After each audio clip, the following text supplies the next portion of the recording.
I am Tom Downey. Alongside me is James Yoder. James, let's talk about kind of recruiting, but transfer recruiting. Sure. And we'll talk about Tyree Jackson, the quarterback of the Buffalo Bulls, who was the MAC Offensive Player of the Year. The comp you're looking here for is a Jarrett Stidham, a Josh Allen from Wyoming. Big arm, can run, raw talent, but he's actually not very accurate. And that's a big red flag for me. Now, he is eligible for a graduate transfer, but if he wanted, he could also go pro, and he would likely be, I think, a day 3 pick. Sure. I mean, he could return to Buffalo. I mean, he put his name in there. The coaching staff at Buffalo just said in the past couple of days, he has informed us that he has put his name into the transfer database, which is a new thing, Tom. Basically gives other schools the ability to recruit you versus you going to have to recruit them. You can kind of make yourself almost a free agent if you are a recruit. And with a guy like him, 5th-year transfer eligible, he can go back, he can go in and play next year, Tom. So for a school, we're going to throw out a number of schools here, but for a ready-made championship level team, if you think you're a quarterback away, we give Michigan and Shea Patterson an example this year. He could be a big-time impact. So we're going to go over, Tom. We have 10 schools 10 here? schools, yep. 10 schools, the top 10 potential transfer destinations for the MAC, the Mid-American Conference, in the Group of 5. Buffalo Bulls MAC Player of the Year, Tyree Jackson. Where could he go, Tom? Who we got for number 10? Number 10 is the Oklahoma Sooners. Now, we mentioned this with Justin Fields. I think this makes less sense for Oklahoma with Jackson because I know that they like Austin Kendall a lot, and they got a 5-star recruit coming in as well. I don't know if they necessarily feel like they need Tyree Jackson. If you're Tyree Jackson, you're probably not even guaranteed a starting spot here. Sure, and I think that's the only reason you transfer is if you walk into a situation where they've got an entrenched quarterback who is moving on, or a guy who just woefully underperformed this year, and the guys behind him have underperformed. You might want to jump on some of the message boards and Twitter, see if people are showing love to those backups or giving them some tough reviews. So Austin Kendall, the projected starter, a big-time recruit has himself. Waited his turn. But this kid Rattler coming out of Phoenix, Tom, 5-star quarterback, one of the best in the country. He has an opportunity, I think, to start. He's going to get a shot.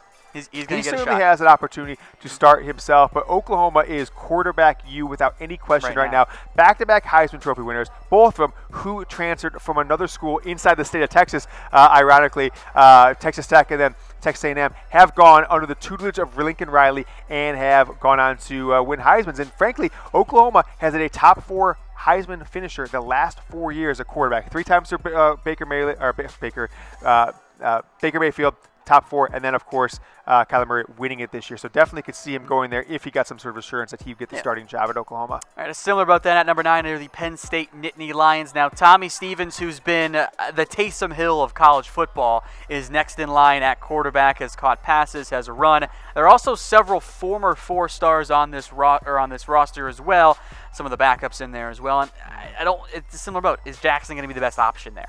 Yeah. What is he guaranteed the job? I mean, Tom, Penn State has some young talent. They had a 5-star wide receiver and a 5-star freshman or 5-star running back that didn't really make much of an impact this year. But with their quarterback moving on, a 3-year entrenched starter in Trace McSorley, I think it is intriguing enough for him to look at, for Tyree Jackson to look at, because not too far away, Penn State very close to Buffalo, just a couple hours away, familiar with the area, and he's, by the way, Jackson from the state of Michigan. He could go right down the road, walk into a Big Ten power, and potentially, Tom, be in the college football playoff next year. I mean, Penn State has recruited at the top level. The Big Ten is wide open next year. I could see him going to Penn State, but I think they'd have to guarantee him a starting spot. I'm not sure I don't know if they would.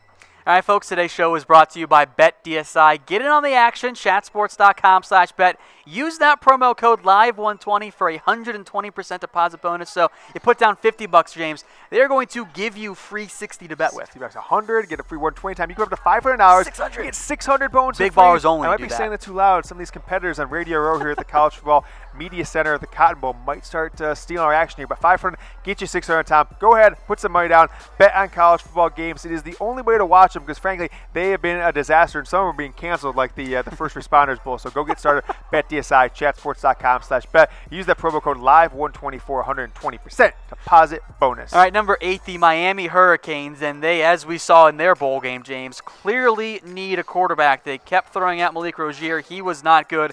N'Kosi Perry was the backup. He got some playing time, but he really wasn't all that much better. They do have redshirt freshman Jerry Williams, a former top 100 recruit, but he was going to transfer and then decided not to transfer, and I don't know if you can really count on him being an option long term.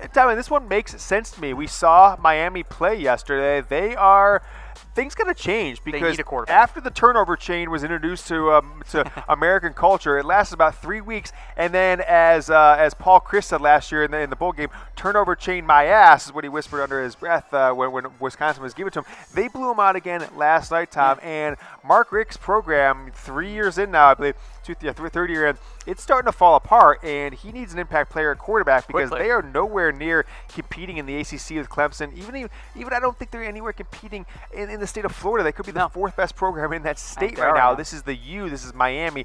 This is a coach in Mark Richt who had all kinds of success at Georgia, but I think some people were a little bit mad that he got fired. Some people support him there for so long. 9 wins every year was guaranteed, but we saw what Kirby Smart kind of did with that sleeping giant, so I think that move was proved. This is what makes sense to me. A long way to travel from Buffalo down to Miami, but they've got a lot of talent on their team, and Mark Richt has been an offensive coach. He's an offensive guru from his time at Florida State at coordinator to his time at Georgia. A lot of great offenses. First pick in the draft in Matthew Stafford. All right, number 7. This one is intriguing to me. The Washington State Cougars, Gardner Minshew is leaving. We saw what Mike Leach did with him. I don't know if it's an ideal fit, though. I don't know if Jackson really fits that style of offense where it's a much more kind of a quick pass offense.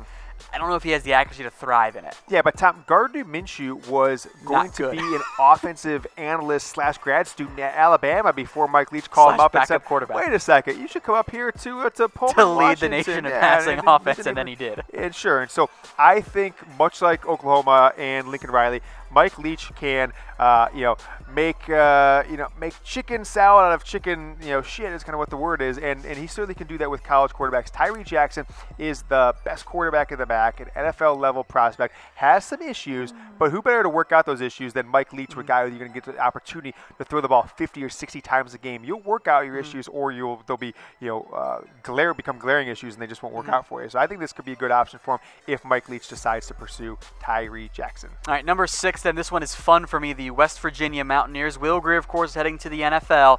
There's a question mark there at quarterback. It might end up being Jack Allison, who is a former Miami Hurricanes transfer himself, but I would love to see Dana Holgorsen and Tyree Jackson together, letting him just chuck the deep ball all game long. Yeah, sure, and Dana Holgorsen is an offensive guru himself. What he did with Will Greer after Greer left Florida under not ideal circumstances, performance-enhancing drugs, was it, or something like that, is pretty remarkable. He's had a really nice season. They were in the playoff discussion at some point in time this year, Tom, and I think they could do the same with Tyree Jackson. The question I would have was, can Jackson, it's just like Mike Leach, can he throw the ball as accurate enough as you're going to need to throw the ball 50, 60 times a day? Because it replaces in a lot of senses the West Virginia running game, that short passing game. All right, let's move into the top 5 then. The Mississippi State Bulldogs, so I think we'll make a run at Justin Fields as well. Nick Fitzgerald, he's graduating. Joe Moorhead has proven himself with quarterbacks. I think Jackson would be a good fit in the offense. I think he'd have a decent shot of winning that starting job. I don't think Mississippi State has a truly better quarterback right now than Tyree Jackson. Yeah, and Moorhead, what he did with Trace McSorley at Penn State, turned him into a Big Ten championship quarterback. Really, after they were a disaster of a program his first year, first 3 or 4 games, that offense wasn't clicking. They got blown out here or there, but turned it around, won 10 straight games, I believe it was, to win the Big Ten and then go to the Rose Bowl, lost to USC. But Moorhead is an offensive guru. They have an opening next year, and at 8-4, they had a better season than I predicted. Thompson there, kind of the heir apparent, and then you've got just a couple of freshmen. So this is of the teams you talked about. I think this is the most potential, quote unquote, guaranteed starting job to go in there and be the quarterback at Mississippi State under Joe Moorhead. So could he head there? For the most part of the ones we've discussed so far. For sure. I think this is the one that's most wide open. Nick Fitzgerald graduating and potentially could be a spot that he lands. But the top 4, Tom. UCLA, Chip Kelly. They had Michigan transfer Wilton Spate starting for most of the season this year. When he wasn't hurt. Yeah, when he wasn't hurt, yeah. And Dorian Thompson-Robinson got some playing time, but as a true freshman, didn't dazzle, didn't do a 2 or anything like that. So I don't think this is a job that people are just handing over to Thompson-Robinson now. The potential risk here is that you get Jackson coming in, and Thompson-Robinson could see that as a slight, I'm out of here. And he could decide to transfer, sit out next season, and end up starting at one of your rivals a season after that. So I don't know if you want to mortgage the future of UCLA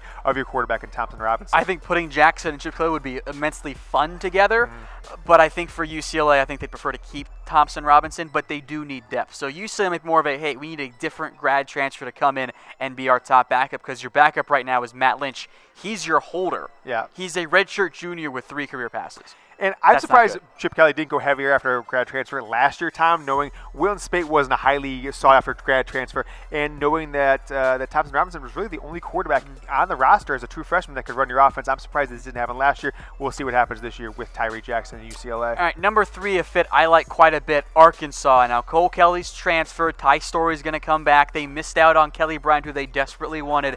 They need quarterback help. Ty Story was not very good last year. They do have redshirt freshman Connor Noland. He was a 4-star recruit, but out to the top 300. Incoming freshman KJ Jefferson's also a 4-star recruit. Dalton Hyatt, maybe he's an option. John Stephen Jones, the grandson of Jerry Jones. I think if you're Arkansas, you're like, yes, sign me up for Tyree Jackson for 1 year, and then we can give the reins over to Norland in theory or KJ Jefferson. Yeah, sure. And Tom, he has not been able to put this offense in place yet, but Chad Morris is a great offensive coach. Arkansas became a little bit of a disaster, and he's putting an entirely different program in there than what Brett Bielema had. But this is the former offensive coordinator at Clemson under Dabo. Kind of started this run of great success with them. 5 years as the offensive coordinator at Tulsa prior to that. Prior to that, he was obviously a legendary high school Texas coach in Texas. But I think this one could be interesting. I think it can make an impact and be a transfer that gets them more than 2 wins. I could see them leading them to a bowl team if Tyree Jackson chose the Arkansas Razorbacks. Let's get to number 2 then, the Florida State Seminoles. And the Noles, they need a quarterback, and they also need some offensive line help as well because it's a big problem there. DeAndre Francois was their starter this year. He might leave. He could go pro. He could grad transfer. There's been some buzz about that. James Blackman's the next man up. He's been rather underwhelming in his time. They were hoping to bring in Sam Howell, a 4-star recruit, top 100. He flipped to North Carolina. That was a big loss there. They lost their last recruit, so they don't have anyone behind him. The next man up is Nolan McDonald, who was outside the top 2,000. He was a walk-on. FSU doesn't have any recruits coming in at quarterback. That's been a big problem for them. And if they do lose Francois, they are desperate because they've got one guy and that's it. And everyone else will walk on. What's most interesting about this one for me, Tom, Kendall Briles is coming over to take over the offense. Some people, there's a lot of people up in arms about it because his last name is Briles, but he is a proven track record. Not for if it was not for the scandal at Baylor, he'd probably be a head coach somewhere right now if he didn't have to kind of go down a level to work with Lane Kiffin for a year. But coming over from Houston, what we saw him do with offense this year, this season at Houston, I think he's going to have an opportunity to do in the future with Florida State. So a brand new offensive coordinator, a brand new offensive staff in whole. If you bring this guy, he could be the Band-Aid for 1 year to turn around the Florida State offense while Kendall Briles, builds up his own guy in the future. So I think this one makes a lot of sense, and I would be super excited to see him play in a Kendall Briles offense next year in the ACC for Florida State. All right, folks, so where will Tyree Jackson transfer? Let us know in the comment section where you think he'll end up, and we'll take you to our number 1 spot. It is the Auburn Tigers. Now, Jarrett Stidham, he's going to head to the NFL, and the news coming out of Buffalo, is that Auburn is actually Jackson's preferred destination. The only possible flaw I see coming up here, James, is that what if someone like Jalen Hurts says, nah, I'm going to go to Auburn?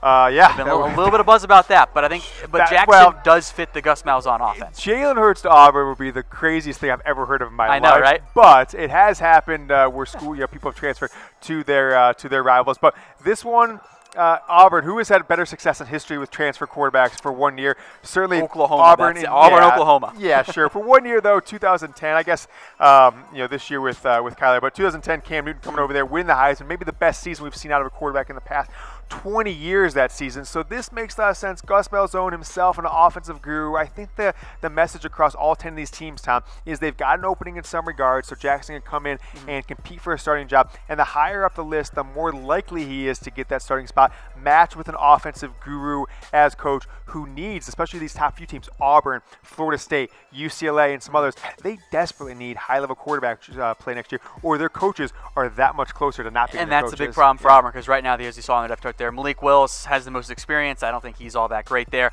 Bo Nix is an incoming 4-star recruit. He's the son of former Auburn quarterback Patrick Nix, but I don't know if you want to give him the reins. There was some hype about Joey Gatewood. He didn't really show up this year, didn't play at all, didn't look good in the spring game anyway.